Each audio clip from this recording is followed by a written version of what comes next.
My name is Kira Vane, and 6 months ago, my biggest diplomatic challenge was searching for a missing fork at an important trade negotiation. I'm a junior attaché aboard the USA diplomatic vessel The Negotiator, docked at the Kthar orbital station, desperately trying to prevent interstellar trade talks from collapsing over what looks exactly like a fancy three-pronged dinner fork. The Kthar are particular. Ancient, powerful, and with customs that make human etiquette look like a free-for-all food fight. Their society is built on intricate rituals, symbolic objects, and a sense of history so deep it would make our oldest archives seem like crayon drawings on a napkin. We need these trade talks to succeed. Access to Kthar hyperdensity materials is crucial for our next generation of FTL drives. The stakes are, quite literally, galactic. Our senior diplomat is Ambassador Valerie Thorne. Yes, the Valerie Thorne, the one they say could negotiate a peace treaty between a black hole and a white dwarf. She's brilliant, formidable, and currently locked in a negotiation chamber for what is expected to be a multi-hour session of intense high-level discussion involving complex tariffs, material quotas, and the precise astrological alignment required for signing the final agreement. Don't ask. Her directive to me was simple. Monitor the antechamber, ensure refreshments are available, and for the love of soul, do not interrupt us unless the station is actively imploding. My role was to be invisible, efficient, and utterly silent, providing elegant little nutrient bars, managing the temperature, and generally existing as a competent, unobtrusive background element. The antechamber was plush by diplomatic standards, low-gravity art displays, filtered atmospheric scents meant to induce calm. To me it just smelled faintly of processed kelp, and comfortable seating that seemed to mold itself to your form. And in the center was a display pedestal clearly separated from all other tables. On top of it was the object of my impending dread, the Kthar Unity Trident. To human eyes, it was indistinguishable from an ornate silver three-tined fork. But to the Kthar, it was an artifact of immense significance. Passed down through millennia, used in countless treaty signings, a symbol of their unity and the sanctity of their agreements. Ambassador Thorne had briefed us extensively on its importance. Treat that trident, she'd said, her voice deadly serious, like it's made of unstable antimatter and sitting on a do-not-touch button linked to the Kthar's primary defense grid. Message received, Ambassador. Loud and clear. During a brief recess, both the human and Kthar delegations gathered in the antechamber. The air was tense, thick with unspoken negotiation points.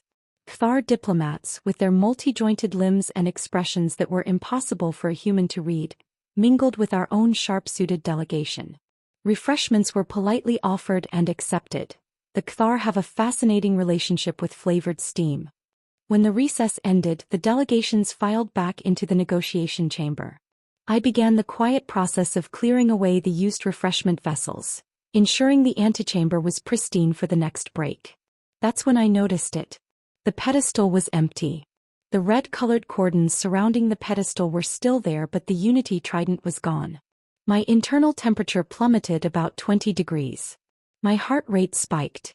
The sound of my own blood rushing in my ears suddenly seemed louder than the hum of the station's life support. Do not interrupt unless the station is actively imploding. A missing Unity Trident was, in the context of Kthar relations, arguably worse than an active implosion. An implosion was a technical problem. A missing Unity Trident was a cultural catastrophe, a potential casus belli, an insult that could resonate for centuries. Panic warred with the strict training drilled into me. Assess, analyze, act. In that order.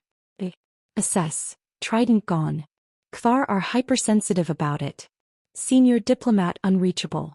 Crisis imminent. Analyze. Who was in the antechamber? Both delegations. Did a Kthar take it? Highly unlikely, it's their artifact. Did a human take it? Why, looks like a fork. An expensive antique fork maybe, but still a fork. My mind raced. Had someone accidentally scooped up? With a plate? A napkin? Had it rolled off the pedestal somehow? Unlikely. I took a deep, shaky breath and began a systematic search of the antechamber. Under the seats, behind the decorative potted alien ferns, which emitted a faint, unsettling pulse. Checking the waste receptacles, a horrifying thought but necessary. Nothing. The Kthar delegation would be back in this room. And when they see the empty pedestal, I didn't want to think about the multi-jointed hand gestures that would ensue. I had to expand the search. Discreetly. Without causing alarm. Without letting the ambassador know that her junior attaché had somehow presided over the disappearance of a sacred alien artifact. My mind jumped to the most likely culprits of unintentional chaos aboard a human vessel, the science team. Brilliant, essential, but often living in their own universe of data points and ignoring basic environmental cues. They were notoriously absent-minded, especially Dr. Richard Reed and his team. They had been present during the recess, enthusiastically discussing the metallurgical composition of the Kthar furniture. Leaving the antechamber unattended for a moment felt like a massive risk, but I had no choice. I dashed towards the science labs, praying I wouldn't bump into any Kthar delegates or worse, a Kthar security drone. Their security drones communicate by emitting a series of increasingly judgmental clicks. I found Dr. Reed in his lab, surrounded by blinking consoles and humming equipment, completely engrossed in analyzing a rock sample that looked suspiciously like it had been chipped off the antechamber wall. Dr. Reed, I said, trying not to sound breathless. Have you seen a silver object? About this size. I held up my fingers, outlining the dimensions of a fork. He looked up, blinked his oversized goggles at me. Silver object? We're analyzing crystalline structures, attaché. Nothing silver here. Unless... Are you referring to the sample from the Kthar facility? Remarkable tensile strength. Utterly defies conventional metallurgy. No, Dr. Reed, not a sample. More like... a utensil. A utensil? Why would we have a utensil in the lab? Unless it's for stirring complex solutions? But we have dedicated stirrers. He trailed off, already losing interest and returning to his rock. Strike one. And time was running out. Who else was in the antechamber? The ship's security chief, Commander Lena Petrova, had made a brief appearance, likely doing a security sweep. She was by the book, highly disciplined.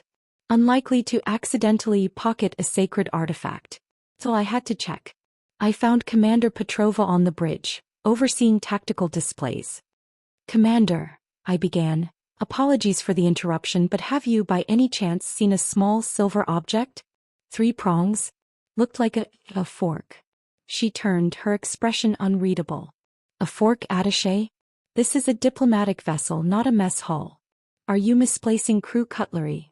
No, Commander, it wasn't crew cutlery. It was a ceremonial item from the antechamber. Her eyes narrowed slightly. The Kthar trident? My blood ran cold again. She knew what it was. Yes. Have you seen it? She shook her head. Negative, attaché.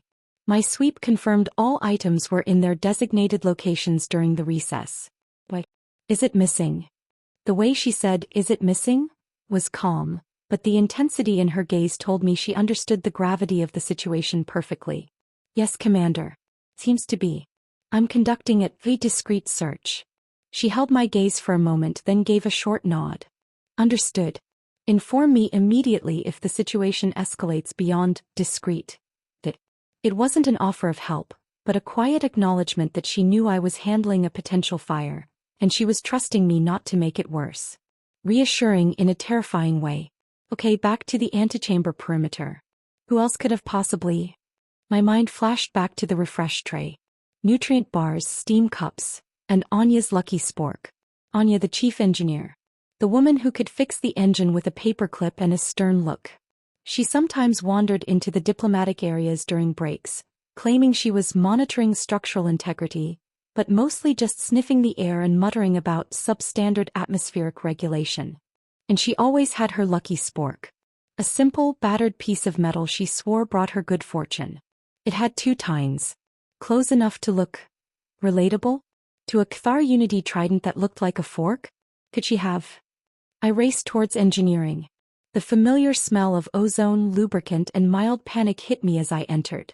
Anya was hunched over a console, tinkering with something sparking erratically. Chief.